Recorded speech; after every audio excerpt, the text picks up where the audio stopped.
Hey, everybody. Successful Aging is here again. This month, we're going to talk about memory and brain health. Excited to speak with you because there's some really good science on how we can preserve this marvelous organ, your brain. About 2 to 3% of your body weight. It accounts for 25% or more of your metabolic activity. The energy that your body consumes is going to fuel this very active, very busy organ, the most complex thing in the known universe. We want to preserve that brain at all costs. It is your greatest asset, we could argue. And so how do we keep that brain young? Basically, the good news is, to a large extent, this is under our control. It's the lifestyle factors, the same lifestyle factors that impact so many other diseases. So healthy nutrition, particularly more plant-based diets, healthy degree of exercise, lots of strength training and aerobic activity, good solid 8 hours of natural sleep, mindfulness and meditation, staying cognitively active with challenging tasks and complex cognitive work, and staying socially connected. These are the ways that we can preserve the brain when we live our way in a brain unhealthy way, which is so commonplace in our society, with sedentary behavior and poor sleep and chronic stress and the standard American diet and loneliness, which is so common. What we find is that we are driving ourselves to increase our risk of Alzheimer's disease. Alzheimer's disease has more than doubled over the last 20 years in prevalence. It's become more than twice as common to find people with Alzheimer's disease. And it's been described as a coming tsunami because the number of people with Alzheimer's disease is predicted to almost double again in the next 20 years. So one of the problems with Alzheimer's disease, it is so costly to our healthcare system and to our pocketbooks. Those of us who develop this condition in our families, we have to pay more and more money. And then this doesn't even count the costs of the care that's given by loved ones, the free care that loved ones give to their aging relatives who might develop cognitive decline. So I want to talk about this woman who starts to develop some cognitive decline. And certainly her husband there is worried about her, and she might be worried herself. Oftentimes we notice, gosh, my memory might be leaving me, and I'm very concerned about it. So what can we do? Well, one thing we can do is go see a doctor. And if we go see a traditional doctor, they're going to pull out their traditional doctor's bag. And what do they have to offer? There's basically 2 medications that have been found that are currently approved for use in people with dementia. And these are memantine and donepezil. Or we might even go to a fancy memory center where they're going to have their doctor's bag, and they're going to do what's called neurocognitive testing, which is some advanced testing of your memory and your thinking. But ultimately, we have the same 2 treatments available in our doctor's bag, even if we're at a memory center.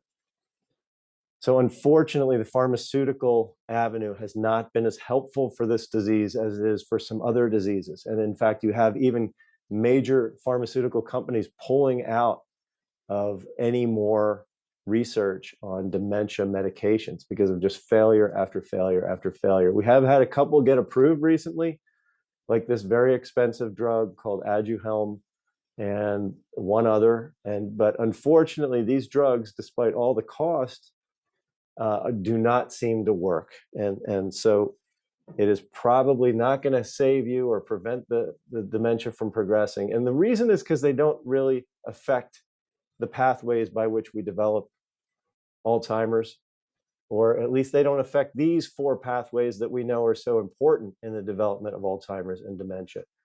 The 4 horsemen of dementia have been described to be lipotoxicity, that is to say, clogging of the arteries, insulin resistance, some people call Alzheimer's disease type 3 diabetes, free radical formation, basically aging of our bodies and rusting of of the cells of our body, and then inflammation, which is so important for so many disease processes. And if you look at Dr. Greger's 11 pathways of cellular aging, those are basically represented here in the form of the glycation pathway, inflammation, oxidation. So the same ways that we can slow down aging of our body in general are the ways that we can slow down aging of our brain. Lipotoxicity is not listed as one of Dr. Greger's pathways of cellular aging, but maybe it should be. If you look at the brains of people with Alzheimer's disease, they have on average, larger degree of atherosclerotic plaque. Look at all that plaque that's built up in those arteries. If on autopsy, you look at the brain of someone who doesn't have Alzheimer's disease, on average, they have more open arteries of the brain. So we know that cholesterol plaque atherosclerosis is part of the process by which we develop Alzheimer's. And among the things that research has discovered is that, fascinatingly, this disease starts younger. It begins even in our 40s. We can start to measure some of the visual changes that occur on imaging of the brain, and it only gets worse as we get older. And we can even measure, starting in our younger years and even our 40s, the fact that we're starting to lose our cognitive power to some extent, as measured by, for example, this mini mental status exam score, which has a 30 out of 30 is the perfect score. But on a population basis, we can see that it slowly declines a little bit in the years before we develop Alzheimer's. And then we hit a thing called mild cognitive impairment, which is a period where you don't have Alzheimer's, you don't have dementia, but you're starting to lose your memory a little bit.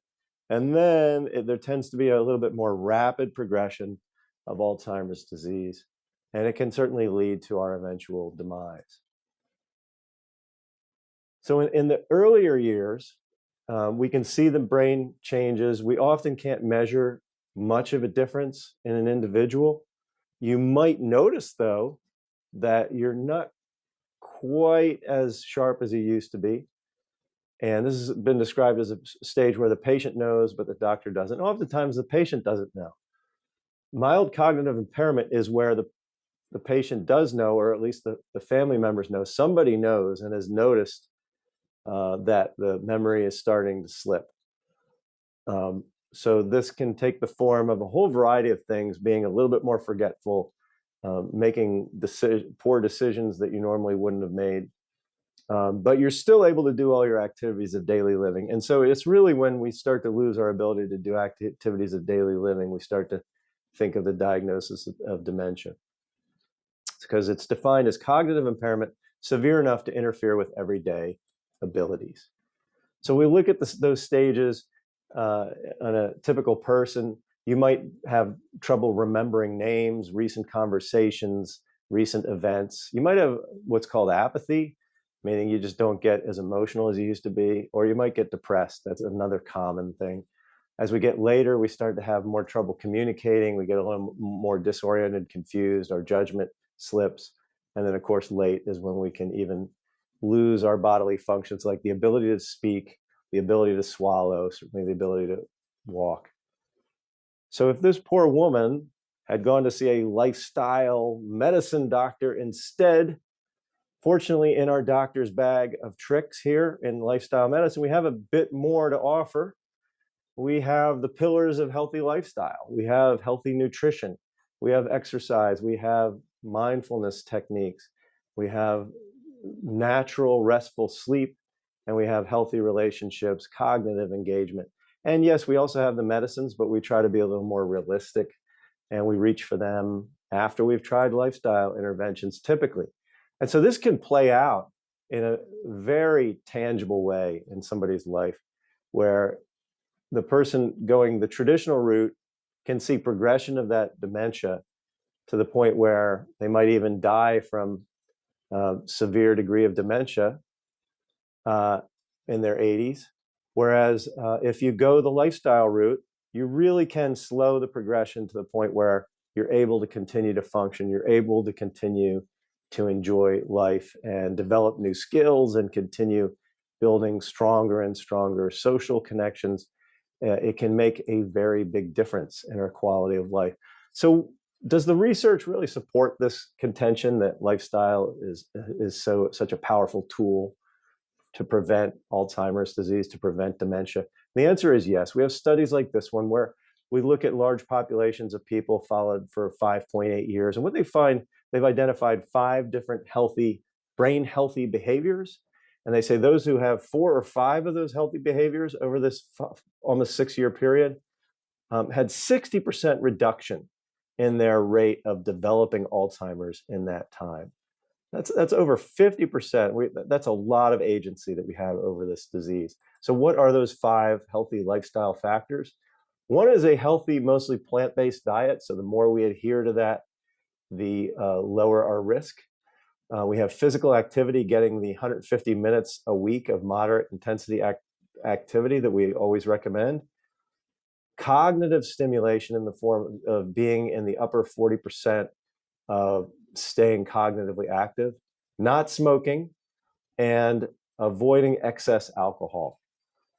And interestingly, they define 0 alcohol as a risk factor as well.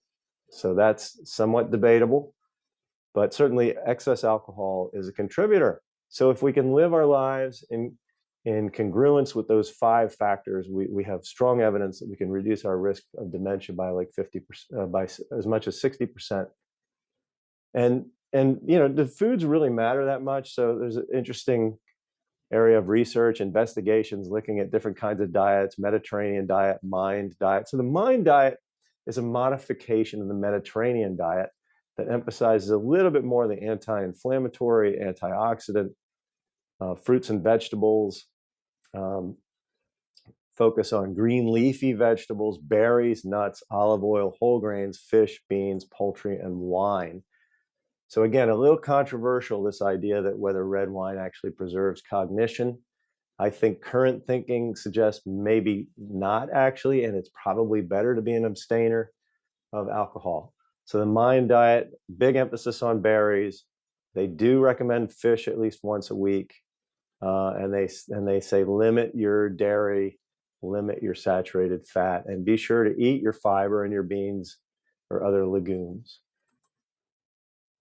So on nutritionfacts.org, Dr. Greger has compiled a set of videos, several dozen, in fact, videos that talk about various aspects of what the science has discovered on how nutrition impacts our brain health and our risk of dementia long term. I encourage you to check it out. And the list just goes on and on and on. He's got video after video. These tend to be about 5 minutes, but they talk about whether, how we can preserve our cognitive function. This fine book, The Alzheimer's Solution, is another compendium that looks at all the science done to date and says, wow, there's a lot we can do for Alzheimer's prevention. Their contention is, these authors' contention, these are a pair of neuroscientists, they believe that Alzheimer's is 90% preventable with lifestyle, with a healthy lifestyle. 90%. Their plan is called the Neuro Plan. It's similar to the pillars of healthy lifestyle, with nutrition, exercise, stress mitigation, sleep, and then this cognitive stimulation. So for long-term brain health, we have kind of a new pillar, and it is staying cognitively engaged. As the authors say, Sudoku puzzles don't do it. It's got to be more cognitive engagement than that, something along the lines of learning a new language, learning a new skill, like a musical instrument, volunteering in an organization, meeting new people, staying active in a church and with church committees, or things of those nature.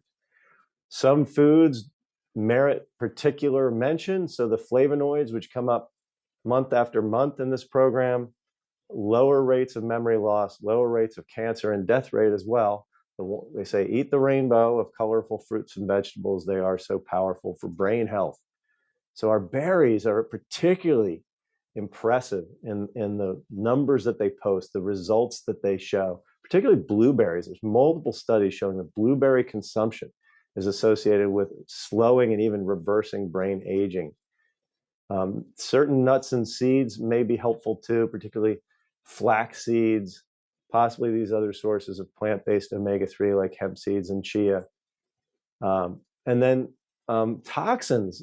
It's interesting. A lot of people are not aware that exposure to toxins, DDE is a metabolite from the famous DDT toxin, one of those forever chemicals that's out there. We want to minimize our exposure to DDT because the more exposed we are to DDT and DDE, the higher our risk of developing Alzheimer's disease, as we see in this graphic.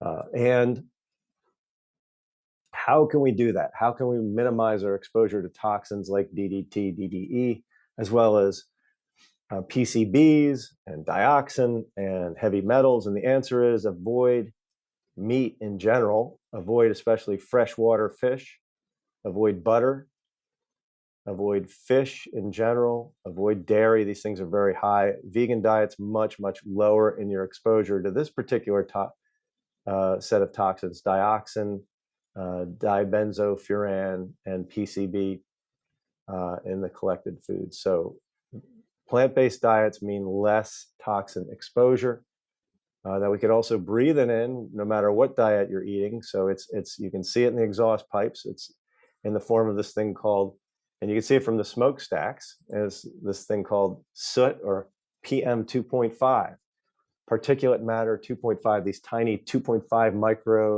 micrometer sized particles composed of all this nasty stuff, heavy metals and organic carbon, sulfates, black carbon.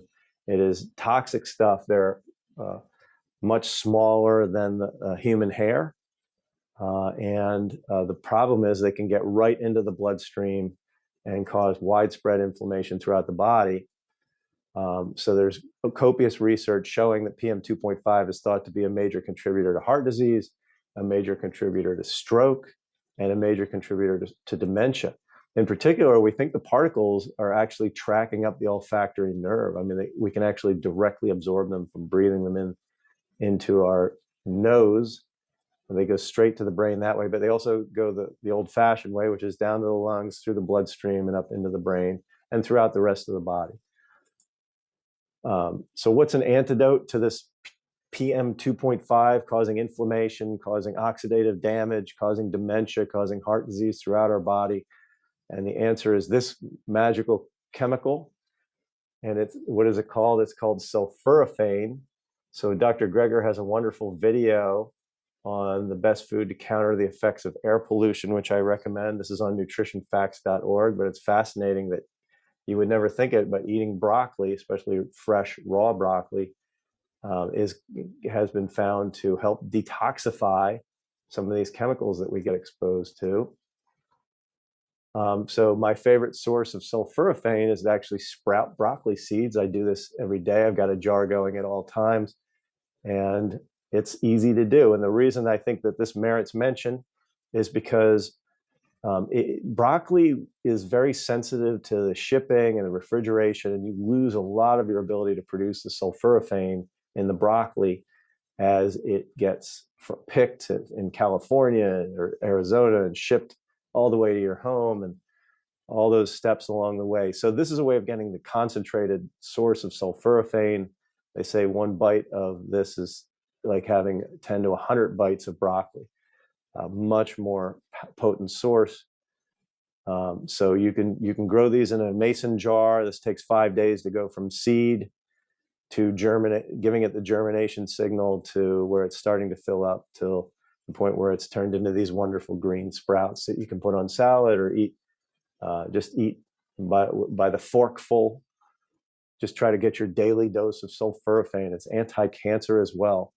Another thing that really seems to help the brain is this hormone that our body makes called BDNF. BDNF. What does that stand for? Brain-derived neurotrophic factor. And it is thought to be affectionately called miracle grow for the brain. It's thought to be important in signaling to the neurons of our body that they can grow. So in order to grow neurons and create new connections, we need some amount of this BDNF. And so the question is, how can we boost our BDNF? And it's through the pillars of a healthy lifestyle: exercise, which we'll talk a bit more about, sleep, the healthy nutrition, So we want to avoid saturated fat. We want to avoid sugar, processed foods, and we want to avoid excess stress in the form of cortisol. So looking at some of the fine work from Dr. Rhonda Patrick, who's got a BDNF guide, and looking at some of the science from Dr. Greger and other published research, we find that there's some ways that are really potent signals to boost brain-derived neurotrophic factor. One is high-intensity interval training, which basically get your heart rate up. If you're on the treadmill, if you're on the bike, exercise bike, do little bursts of a few minutes of pedaling harder or walking faster or up more of a hill, just to get that heart rate up and get you sweating a little bit. And that's what really boosts the brain-derived neurotrophic factor. There's different protocols, the Norwegian 4x4x4. There's a spinning class or high-intensity cycling. Dancing has been found. You have to do it a little bit more, but dancing twice a week for 90 minutes boosts your BDNF.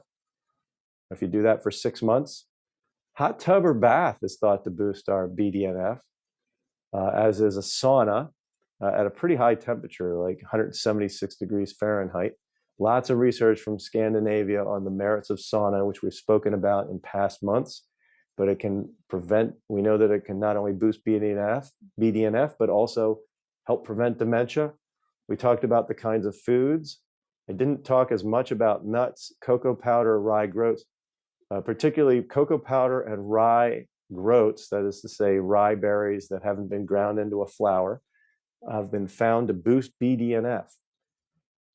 Algae-based DHA omega-3, possibly at about 2 to 4 grams a day, was found over several studies to boost BDNF and avoiding that saturated fat. So interesting that rye groats deserve special mention because they were able in one study to boost BDNF by 33% in just 1 day consuming rye groats. Exercise, the best exercise for your health, the best exercise for your BDNF or your brain health is whatever you're going to do the most of. It's just kind of the more the better. Avoiding injury, of course, but especially trying to check the boxes of breaking a sweat, raising your heart rate, getting outdoors, making it something you could do year round, not just in fair weather. And do work the strength training in there. Do build those thigh muscles, because there's strong research that says that when we have strong thighs, we have strong brains. Certainly make it fun. So it could be aerobics, it could be tennis, it could be a whole variety of things. It could be swimming.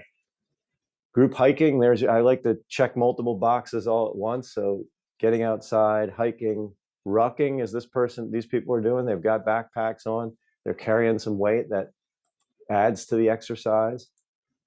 But going back to our couple and our woman who is developing Alzheimer's, and women, by the way, do develop Alzheimer's at about almost 3 times the rate of men, even matched for age. So there's something about gender that drives Alzheimer's. We don't know completely why, but let's look at that caregiver, because that caregiver is suffering too. He's got a smile on his face, but it is a struggle. It is a challenge to be a caregiver of someone with Alzheimer's disease.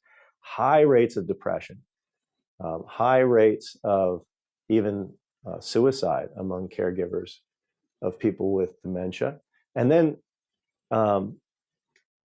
in addition, we see ominously that those who care for partners with dementia are 6 times higher to have the same fate, 6 times relative to the national average rate of getting dementia. Staggering. So there's your reward for putting in all those years of taking care of your loved one. We don't know why. It's clearly not genetic, because we don't have a genetic connection with our partner. So it's thought to be either a combination of the fact that we tend to share the same lifestyle behaviors with our partner, and it could also be the stress of taking care of someone for all those years. So let's talk about improving brain function right now, because it's nice to prevent dementia decades into the future, but what about right now? Can we get some benefit? And in fact, there's research that says that berries can improve cognitive power right now. Aerobic exercise for 30 minutes, getting a solid 7 to 8 hours of sleep. Soy products have some evidence that they can boost cognition right now. Green tea and of course, our beloved green leafy vegetables. All these things can boost cognitive power right now. I'll mention also air pollution. Air pollution was found to impair cognitive power right now, and breathing lower amounts of CO2 in your atmosphere. So how can we incorporate all these insights into my life? So every morning, so this is a little bit of a script that I'm recommending. Not that we're all going to do all these steps, but I just want to give you a sense that if we want to pack into our lives the most optimal brain healthy behaviors, we've got to be a little bit strategic about it. Otherwise, we won't do it on a consistent basis. So for breakfast, I recommend a breakfast grain bowl with rye groats, probably with oatmeal too, or oat groats. Maybe get some nuts or seeds, get your flax, maybe it's a great opportunity to get your wheat germ, which we've talked about in past months. Dark greens and berries, all these are brain foods. Have soy milk with your grain bowl. Drink water, green tea, and don't forget to get sometime into your day 1 tablespoon of natural cocoa powder or cacao. You could put it in your smoothie, in your tea, in your grain bowl. You could have it later in the day, but try to get it in you every single day, because we have good evidence that this can help with not only musculoskeletal health, but also brain health, this cocoa powder. And green tea, as we've seen before, comes up time and again as a strategy for prolonging life expectancy and health, boosting your health span. In terms of supplements, I do recommend a vitamin B12 for just about everybody, 1 milligram a day. Certainly anybody who's up over age 60. Vitamin D3, the research seems to sort of be coalescing around this dose of about 2,000 international units a day. Getting an algae-based DHA omega-3, probably about 1 to 3 grams a day, is a pretty safe bet. This can cause a little bit of blood thinning, so if you're on a blood thinner, please beware of that. Get your morning walk in. Morning's a great time to get some steps in. You could do it later in the day too, but if you want to get to your 7,000 or your 10,000, 12,000 steps a day, you got to get started. As we move to the afternoon, you got to think about what are we going to have for lunch. And so here's where it's a great opportunity to get your colorful bowl, including lots of those flavonoids, dark green leafy vegetables, arugula, collards, cooked kale.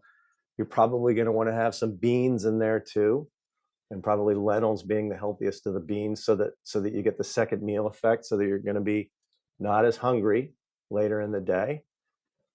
Keep moving, keep your steps, keep walking or climbing stairs, descending the staircase, as we saw a few months ago, to maintain your strength and do that eccentric strengthening.